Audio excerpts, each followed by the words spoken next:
नमस्कार। इन दिनों राजस्थान की राजनीति में अशोक गहलोत को लेकर दो खबरें बड़ी चल रही है। पहली खबर, हो सकता है वो अपनी सीट बदले। अब वो कौन सी सीट पर जाएंगे, क्यों जाएंगे और वहां एक्चुअली साधना किसको है?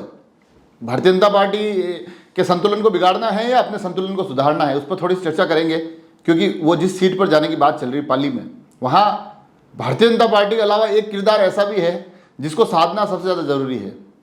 तो हो सकता है कि वहाँ जाने की जो तमाम बातें चल रही है उनमें उस संतुलन को सही बिठाने की भी कोशिश हो।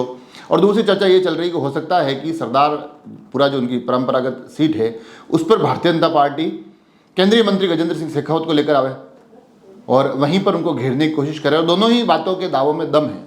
पहले हम उनकी पाली जाने की खबरों के दावों में थोड़ा सा दम देखने की कोशिश करेंगे, क्योंकि जो मैंने कहा ना कि वहाँ पाली में उनकी लड़ाई भारतीय जनता पार्टी से तो है, मगर समीकरण कांग्रेस के साधने, और वो क्यों साधने मैं आपको बताऊंगा। और वहाँ की राजनीति का एक ऐसा किरदार जिनको आप भी जानेंगे ना तो आपको लगेगा अरे यार ये किरदार अलग ही किरदार है, इनको कैसे साधा जाएगा। तो चीज़ें शुरू करूं, आज 2023 के चुनाव की बात करूं उससे पहले हमको जाना पड़ेगा 1980 में। और यह 1980 वो साल होता है जब कांग्रेस पाली से आखिरी बार चुनाव जीती। उसके बाद कांग्रेस आज तक वहाँ से चुनाव नहीं जीती है। 1985 में वहाँ से भारतीय जनता पार्टी की पुष्पा जैन जीतती है। पुष्पा जैन वहाँ से चुनाव जीतती है। और 1985 के बाद आता है 1990, और यहाँ से उस जो कहारा का किरदार बता रहा हूँ ना, उस किरदार की इस चुनाव में एंट्री होती है, पाली की पूरी राजनीतिक परिदृश्य में एंट्री होती है। और कमाल की बात यह है कि वो किरदार 1990 से लेकर 2018 तक लगातार हर चुनाव लड़ रहा है, और वो नाम होता है भीमराज भाटी। 1990 में वो आते हैं और कांग्रेस की तरफ से चुनाव लड़ते हैं। सामने होती है पुष्पा जैन। पुष्पा जैन ये चुनाव जीत जाती है। भीमराज भाटी ये चुनाव हारते हैं। फिर आता है 1993 में भीमराज भाटी का टिकट कट जाता है। मगर मैंने कहा ना लगातार लड़े हैं। और अब आप इस उनके लड़ने की स्थिति और कांग्रेस के कन्फ्यूजन को समझेंगे तो बड़े आपको आनंद आएगा कि भीमराज भाटी 1993 में आ जाते हैं निर्दलीय।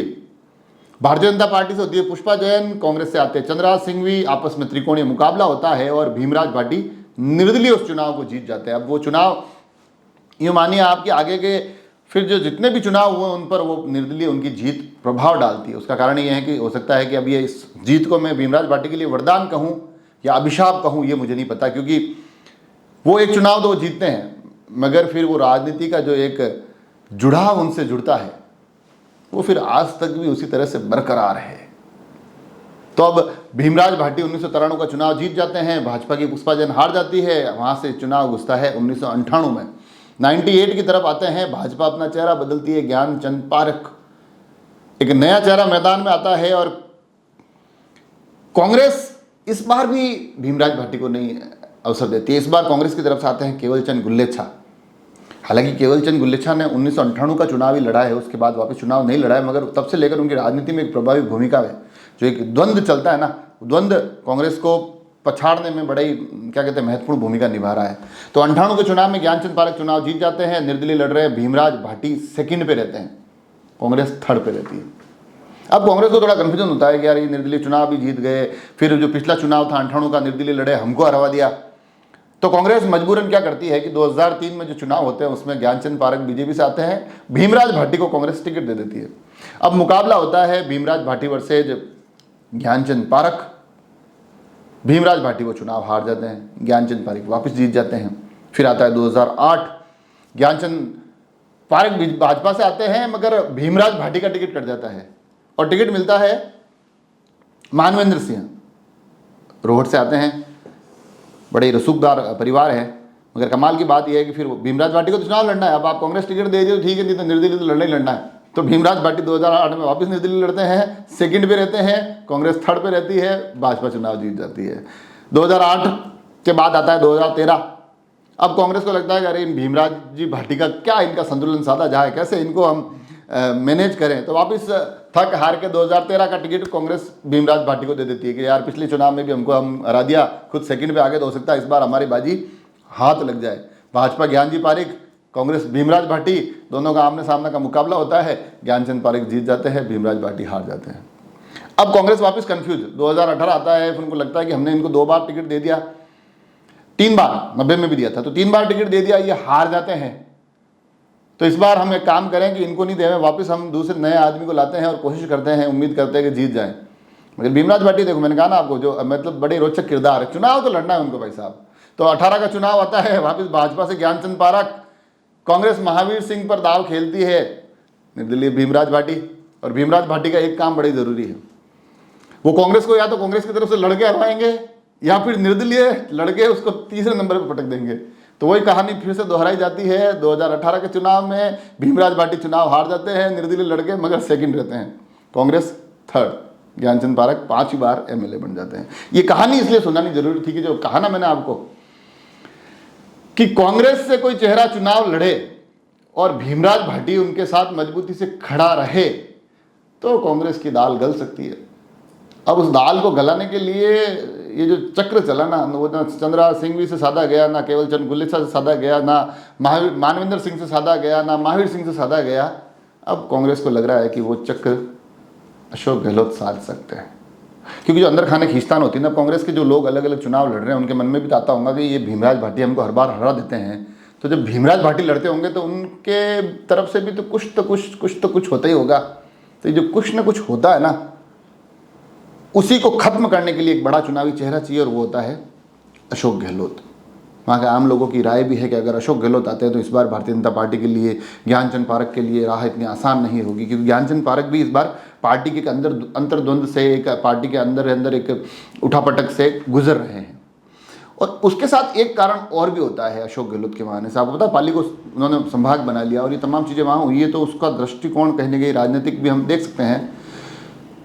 तो पाली आने का कारण एक ये भी हो सकता है कि पाली में 6 विधानसभा सीटें हैं। और कमाल की बात यह है कि 2018 का जो परिणाम था, पाली एक ऐसा जिला है जिसमें कांग्रेस का खाता तक नहीं खुला। 5 सीटें वहां भारतीय जनता पार्टी जीती है, 1 सीट निर्दलीय जीते हैं। और जो निर्दलीय मारवाड़ जंक्शन की सीट खुशवीर सिंह जीते हैं, वहां पर भी भाजपा और निर्दलीय के बीच का डिफरेंस मात्र 250 वोटों का रहा है। मतलब भाजपा ने वहां पर भी जबरदस्त चुनाव लड़ा है। केसाराम चौधरी सिर्फ 250 वोटों से चुनाव हारे हैं। और उसके बाद की जो 5 सीटें हैं, जिसमें जैतारण आ गई, जिसमें पाली आ गई, बाली आ गई, जिसमें सुमेरपुर आ गई, ये जो तमाम अलग अलग सीटें हैं, वो सीटें भारतीय जनता पार्टी 5 सीटें वहाँ जीती है।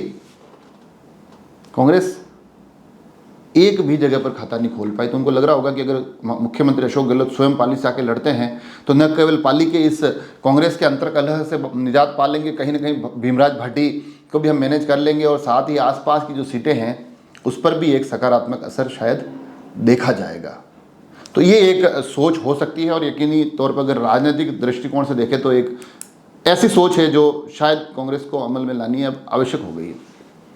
मगर चुनाव है, कांग्रेस अगर ऐसा कुछ सोचे तो भाजपा के पास भी उसका तो कोई पलटवार होगा। तो भाजपा जो सरदारपुरा में अशोक गहलोत को घेरने की कोशिश कर रही है, तो उसके पीछे 2 कारण हो सकते हैं, जितना थोड़ा अंदाजा अगर लगाएं, आकलन लगाएं। तो पहला कारण तो ये कि अशोक गहलोत अगर वहाँ से सरदारपुरा से चुनाव लड़ते हैं तो उनको उन्हीं की कॉन्स्टिट्यूंसी में घेरने की कोशिश रहेगी कि ये यहीं पर इनको जाम कर दिया जाए, क्योंकि कांग्रेस का एक मुख्य चेहरा है वो चुनाव, कांग्रेस उन्हीं के चेहरे पर लड़ रही थी। अगर उनका मुख्य चेहरा अगर अपनी ही विधानसभा में गिर जाए तो कहीं ना कहीं दूसरी जगह भारतीय जनता पार्टी उसका लाभ उठा सकती है। और एक दूसरा कारण जो थोड़ा बहुत समझ में आता है, ये जो चर्चाएं चल रही है वो ये समझ में आती है, तो उसको अगर समझे, एक बात यह भी हो सकती है कि अगर भारतीय जनता पार्टी अपनी तरफ से सरदारपुरा में एक मजबूत चेहरा उतारती है और गहलोत पाली चले जाते हैं, तो शायद भारतीय जनता पार्टी के पास ये कहने के लिए होगा कि अशोक गहलोत हमसे डर कर जा रहे हैं। ये एक पहलू भी हो सकता है, अनुमान और आकलन है, राजनीति में ये तमाम चीज़ें होती है। तो हो सकता है कि अशोक गहलोत पाली ना जाए, अशोक गहलोत का प्रभाव पाली ना पहुंचे, पाली भारतीय जनता पार्टी का गढ़ बना रहे। ये सुनिश्चित करने के लिए भी अशोक गहलोत के सामने एक मजबूत चेहरा लाने की बात हो रही हो, ताकि वो कह सके कि अगर भैया देखो पाली चले गए, हमने सिर्फ चेहरे का जिक्र किया था और अशोक गहलोत पाली चले गए। तो ये तमाम खबरें भी चल रही है, तमाम बातें भी चल रही है। मगर मैं इस एपिसोड के माध्यम से वो जो चर्चाएं चल रही है उनके साथ साथ जो सबसे मतलब महत्वपूर्ण किरदार वो आप तक पहुँचाना चाहता था, जो कि चाहे अशोक गहलोत चुनाव लड़े, चाहे फिर वो गजेंद्र सिंह शेखावत अशोक गहलोत के क्षेत्र में जाके चुनाव लड़े, चाहे ज्ञानचंद पारख लगातार 5 बार जीत चुके हो, मगर इस पूरी की पूरी पाली की उठापटक में जो सबसे महत्वपूर्ण किरदार निकल कर आता है वो होता है भीमराज भाटी। मतलब 1990 से चुनाव लड़ रहे हैं भाई साहब, और 1990, 93, 98, 2003, 2008, 2013, 2018 7 चुनाव लड़ लिए, एक चुनाव जीते निर्दलीय के तौर पे, बाकी 6 हारे।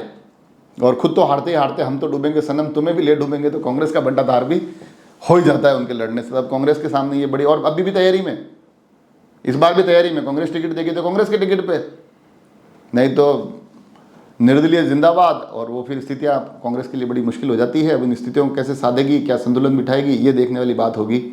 हमने ये जरूर कोशिश की है कि अशोक गहलोत की सीट बदलने को लेकर थोड़े से समीकरण आपको समझाए जाए, भारतीय जनता पार्टी के उस सीट पर, सरदारपुरा सीट पर उनको घेरने को लेकर समीकरण समझाए जाए, और साथ ही साथ राजस्थान की राजनीति के अलग अलग रोचक जो किरदार होते हैं, उन रोचक किरदारों में से एक किरदार भीमराज भाटी को आप तक पहुंचाया जाए। जुड़े रहे राजसमंद एक्सप्रेस से। धन्यवाद।